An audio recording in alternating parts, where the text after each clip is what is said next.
Okay, people, everybody sells a relocation kit for these G35 and 350Z rack and pinions for drift purposes. So we're not going to use PBM, we're not going to use WiseFab, we're not going to use Parts Max or FDF. So what we're going to do, we're going to cut this thing right here where it's flat here and starts to bow out. We're going to cut it right at the bow, come across. Same on this side here, cut it right there. We're going to cut at the center of these holes here, center of the hole there, on up and across and down.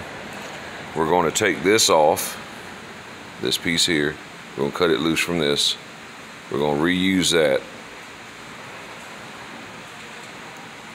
As you can see, well, if it'll focus, yeah, as you can see, already started cutting the weld out.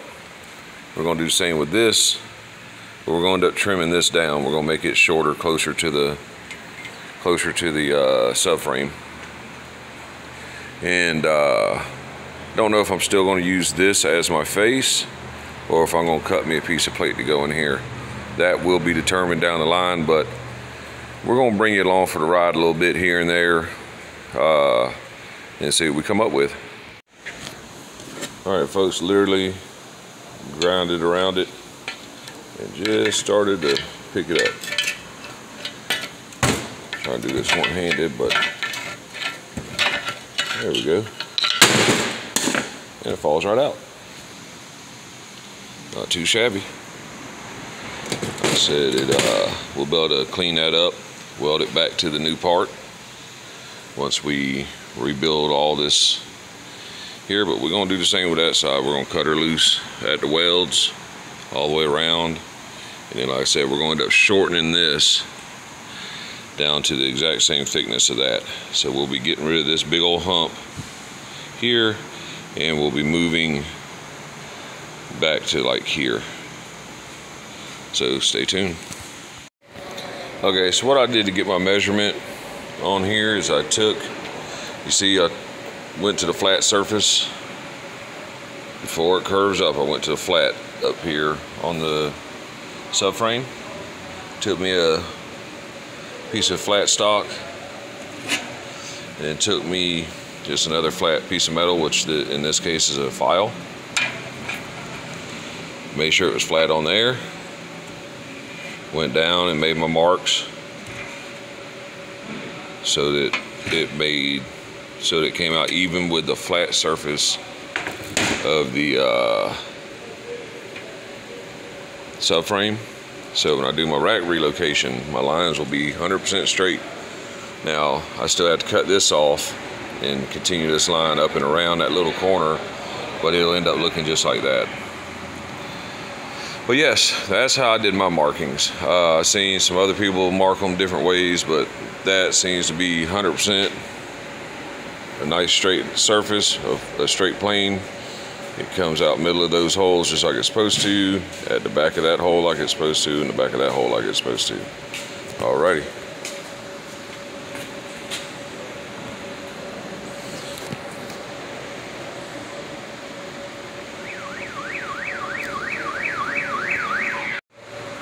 Okay, so we made our cuts. So of course you don't cut through your lower A-arm support. Cut back this way towards the bottom. Same on that side. All the way across the bottom there. Tie all your cuts in. And then all it is pop that plate off and we'll build a new one for it.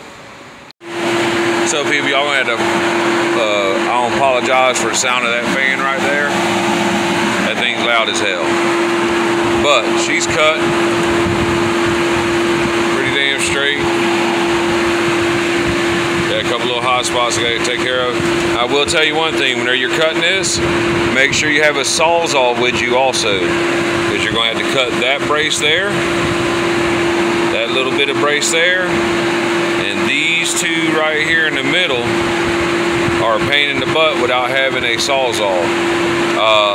Because to get to it without a Sawzall, you have to make a cut here on your subframe and a cut here or here. So so that you get the cutoff wheel in there and cut it.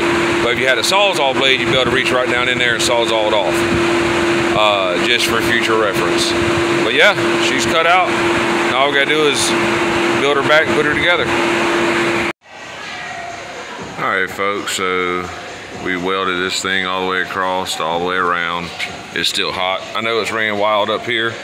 I'm just gonna cut that off, leave the weld exposed. But she's welded all the way around, down the front side, every little corner. And that's pretty much relocating that thing without anything. I've trimmed this piece down to be the same height as that piece once I drill the holes. And my rack's gonna sit pretty much right against that plate of metal right there. All right, folks, so just got done welding these on. That bracket there, which is the original bracket. That bracket there, which is the original bracket. Now this bracket here has been trimmed way down from its original height to be the height of that. But no PBM kit, no FDF kit. Just doing it off of stuff I had in the shop in a stock subframe. So, weld all the way down each side, of course, like you see in the other video, but now the rack's sitting on top of it. It's not bolted all the way down. I don't have the other clamp on here and don't have these all the way tight yet, but you get the idea. Definitely move that rack way back.